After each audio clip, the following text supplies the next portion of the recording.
Bismillahirrahmanirrahim. Assalamualaikum warahmatullahi wabarakatuh. Sahabat yang dirahmati oleh Allah Subhanahu wa taala. Dikisahkan Nabi Ayub alaihissalam adalah seseorang yang diberikan banyak nikmat oleh Allah Subhanahu wa taala. Dirinya diberkahi dengan banyak anak. Dalam satu kisah dikatakan anaknya berjumlah 12 dan kesemuanya adalah laki-laki. Selain itu, Nabi Ayub alaihissalam juga diberi nikmat oleh Allah Subhanahu wa taala berupa harta kekayaan yang melimpah, memiliki berbagai ternak, dan juga diberi istri cantik yang soleh serta setia.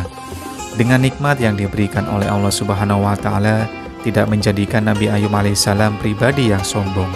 Justru dirinya memanfaatkan nikmat yang diberikan oleh Allah Subhanahu wa taala untuk membantu dan menolong orang lain. Setelah pernikahannya berjalan selama 20 tahun, tidak ada cobaan Allah Subhanahu wa taala yang berat untuk Nabi Ayub sampai usia 50 tahun. Ketika usia 51 tahun, ujian pertama dari Allah Subhanahu wa taala pun muncul.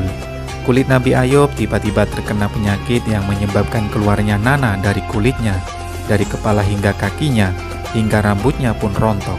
Penyakit ini dikabarkan adalah penyakit yang menular. Berita tentang kondisi Nabi Ayub alaihissalam ini pun tersebar ke seluruh negeri, sehingga seluruh negeri tahu bahwa penyakit ini menular. Dan tinggallah Nabi Ayub bersama istri dan anak-anaknya. Hari kedua, ketika sang istri sedang menghidangkan makanan untuk 12 anaknya, tiba-tiba atap rumah Nabi Ayub rubuh dan menimpa semua anak Nabi Ayub hingga semuanya meninggal. Hari ketiga, Allah Subhanahu wa taala mendatangkan hama dan badai sehingga semua ternak yang dimiliki Nabi Ayub alaihissalam mati seluruhnya seketika. Atas kuasa Allah Subhanahu wa taala, orang-orang di sekitar Nabi Ayub alaihissalam tidak ada yang terkena dampak ini. Hanya dalam 3 hari Nabi Ayub alaihissalam yang sebelumnya memiliki banyak kenikmatan, seketika kehidupannya berubah 180 derajat. Bahkan Nabi Ayub harus pindah dari rumahnya ke pinggiran negeri yang jauh karena orang-orang takut akan penyakit yang dideritanya. Dikatakan bahwa Nabi Ayub alaihissalam diberi cobaan oleh Allah Subhanahu wa taala seperti itu selama 18 tahun. Namun luar biasanya, selama itu juga Nabi Ayub tidak pernah sekalipun mengeluh atau mengadu kepada Allah Subhanahu wa taala. Dia terus bersyukur dan bersabar, tapi tetap berikhtiar dengan cara-cara tetap berobat dan beribadah. Di pinggiran negeri, Nabi Ayub alaihissalam hanya tinggal berdua bersama istrinya. Istri Nabi Ayub alaihissalam memang bisa dijadikan contoh yang baik. Dirinya tidak peduli dengan kondisi suaminya yang berpenyakitan, bangkrut, hingga jatuh miskin. Ia tetap setia menemani Nabi Ayub alaihissalam mengurus keperluannya, bahkan pergi mencari nafkah.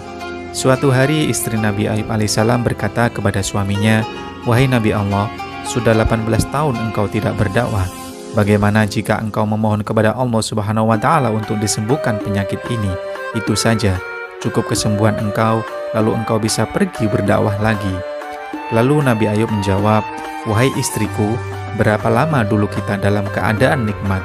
Istrinya menjawab, 20 tahun.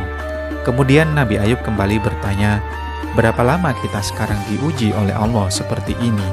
Istrinya kembali menjawab, 18 tahun. Lalu Nabi Ayub berkata, "Aku masih malu untuk meminta kepada Allah Subhanahu wa taala." Jawaban Nabi Ayub alaihissalam ini menunjukkan keimanan yang luar biasa. Dirinya tahu bahwa Allah Subhanahu wa taala Maha melihat, tidak perlu mengeluh atau meminta pun. Allah tahu bagaimana kondisi kita. Setelah 20 tahun Nabi Ayub alaihissalam berdoa kepada Allah Subhanahu wa taala. Beliau berdoa dengan bahasa yang sopan dan santun kepada Allah Subhanahu wa taala. "Wahai Tuanku, penciptaku, pemilikku, sesungguhnya aku sedang ditimpakan penyakit, dan Engkaulah Zat yang Maha Penyayang." Doa Nabi Ayub ini menunjukkan bagaimana dirinya ikhlas atas apa yang diberikan Allah Subhanahu wa taala nantinya. Entah akan disembuhkan atau tidak, Nabi Ayub alaihissalam tetap akan ikhlas dan sabar dalam menerima ketentuan dari Allah Subhanahu wa taala.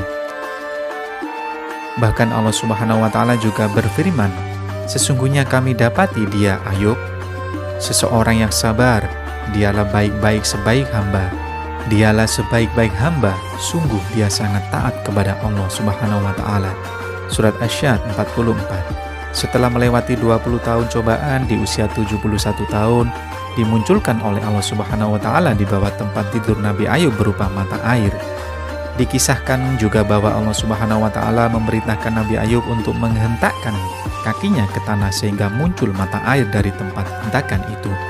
Dari mata air itulah Allah Subhanahu wa taala memerintahkan Nabi Ayub untuk mandi dengan air itu. Hentakkanlah kakimu. Inilah air yang sejuk untuk mandi dan untuk minum. Surat Syad ayat 42. Setelah mandi dengan air tersebut, Nabi Ayub alaihissalam menemukan bahwa tubuhnya sembuh dan bahkan kondisi fisiknya menjadi lebih baik daripada 20 tahun yang lalu.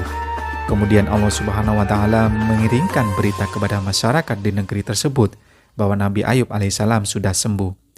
Kemudian dikisahkan bahwa Allah Subhanahu wa taala menyuruh Nabi Ayub untuk berjalan keluar sehingga masyarakat dapat melihat bahwa Nabi Ayub benar-benar sudah sembuh. Besoknya masyarakat di seluruh negeri datang membawa Nabi Ayub alaihissalam hadiah.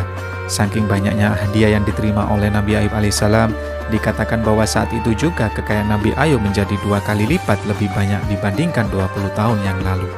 Kemudian di hari ketiga istri Nabi Ayub hamil dan sejak saat itu setiap tahun istri Nabi Ayub alaihissalam melahirkan anak kembar sehingga Allah Subhanahu wa taala memberikan kepada Nabi Ayub alaihissalam 24 orang anak lelaki-laki.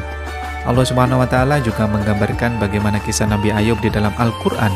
Dan ingatlah kisah Ayub ketika ia menyeru Tuhannya, "Ya Tuhanku, sesungguhnya aku telah ditimpa penyakit dan Engkau adalah Tuhan yang Maha Penyayang di antara semua penyayang." Maka kami pun memperkenakan seruannya itu, lalu kami lenyapkan penyakit padanya.